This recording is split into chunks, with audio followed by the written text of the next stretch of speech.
Hello and welcome to this special edition of Burning Earth Radio. This is your host, Gerard Spring, coming to you from the Canary Islands. So I apologize for not being on the radio here, folks. It's been an interesting couple of weeks. I've decided to come down and do some filming here in the Canary Islands of some of the climate features, some of its geological features, and to show some of the diversity of the islands and their beauty. So I'm looking forward to putting up a documentary here on the geology of the Canary Islands, in particular the geology of the island of Tenerife, as well as the geology of the island of La Palma, which I can see right now sitting off to the northwest out in the open Atlantic Ocean. So it's a nice warm day here in the African coast, off the African coast, the coast of Morocco here, and there's been a lot of developments over the past couple of weeks, especially regarding the development of the political situation, especially in the United States, as well as a lot of various climate issues which have been occurring throughout the world.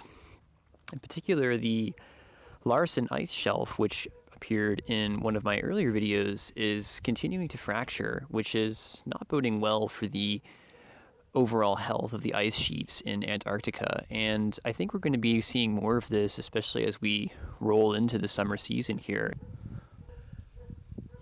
So I apologize about some of the background noise here, folks. I'm basically sitting here on the slope of the Great Mount Teide, which rises above the island of Tenerife to an altitude of somewhere about 3,300 meters, thereabouts. I don't have the exact figure in my head, but it's the largest mountain in the Canary Islands, and all of the islands are volcanic in origin. So you can really see here down in the deep subtropics a lot of very diverse biomes that occur at various levels going up the mountain slopes.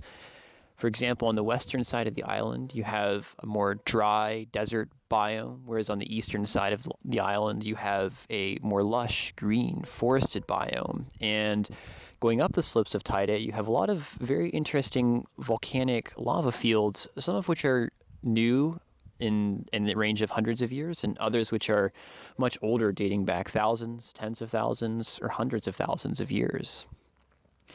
It's really spectacular to see the development of the land almost in real time, frozen in time. And when you come here, you really get the sense that the Earth is a living being, and therefore we need to respect that fact. Often in our daily lives, we become consumed by all the various things going on around us, the politics, the news, the short-sighted policies of governments, and these kinds of things. And it's really important to be able to take a step back and realize that we are living on a planet which is itself alive, and which is itself transforming, and which is itself reacting to its environment. The issues of climate change can be seen everywhere on the planet, no matter where you go.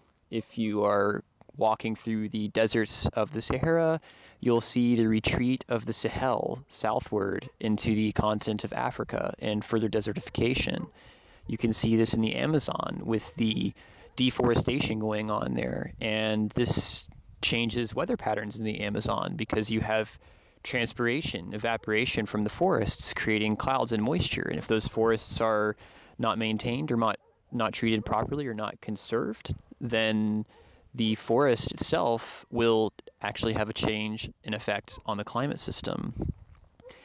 It's really, really disturbing to note some of the developments with the Trump administration and the plans that they have going forward. And the sole characteristic that I see with this is a lack of unity, a lack of coming together to solve problems. We have classic power politics in a time where power politics is the last thing that we need. What we really need is this evolution in awareness of the fact that we are living on this planet, and we are one society, and we are, in effect, one world at this point. Not in the political sense, and not in the social sense, but in the physical sense. Namely, we all live on the planet and we all draw ourselves and our nutrients and our lives from the planet itself. And if we fail to conserve that environment, then the planet will no longer support us because it simply cannot do so. And when you come to a place like this and you appreciate its natural beauty and you get in touch with its nature and you get in touch with the soul of the place and you see the diversity, you see the different types of birds, the hundreds of maybe thousands of different types of flowering plants on the island, different types of trees, different climates, different biomes, it really strikes home as a very deep tragedy that we are having such an effect on the planet. And I truly believe that it is possible to live in harmony with nature and to live in harmony with the forces of the planet. But also, we have to respect the fact that the forces which have lifted this island out of the sea and which have lifted La Palma out of the sea off to the northwest here are much, much greater than ours. We are talking gigatons of force, gigatons of rock being lifted from the ocean floor and launched up over the ocean surface thousands of meters. These kinds of forces are forces that we just simply cannot compete with. We cannot compete with the growth and decay of islands. We cannot compete with the motion of continents. We cannot compete with these various things. And overall, we have to realize that the climate of the Earth is very, very fragile. And when we're talking about changes such as altering the chemistry of the atmosphere and that this might have an effect on the development of the climate system, it's unbelievable to me that people can't see this and that people can't respect this and people can't respect the connectedness of things, if only from a purely scientific perspective, not talking about anything other than the scientific perspective. We have to respect where we live, and we have to respect that we live on planet Earth. I have to say that it's truly a privilege to be in such a place and to have the opportunity to connect with the nature here and to connect with the diversity of the island. It's truly an honor to be able to see the mountain and to interact with its geology and to hold the rocks for itself. For example, I was doing a hike not too long ago. I think it was about a week ago, maybe a week and a half ago, where I was inside the caldera of the Tide volcano, and there were up there large hunks of metal, pure metal, that had been blasted out of the volcano during the 1759, I believe it was, eruption. I think the eruption was as around 1759. Not completely sure about that, but it was within a few years of that. And you could walk through this lava field and you could find raw pieces of metal, iron, nickel, coming straight out of the earth. And these pieces of metal were weighing tens, maybe even hundreds of kilograms. So very, very large chunks coming right out of the earth. And there was something that was a deep a reminder to me that, you know, everything that we use, all of the metals that we use in our automobiles, our cellular phones, our computers, they're all coming straight out of the earth. And to actually see it and hold it for yourself is a really interesting experience, because it really reminds you in a direct way that this earth that we live on is not for us, and that the forces that are creating and destroying islands, that are moving continents, that are shifting seas, are much, much, much greater than us.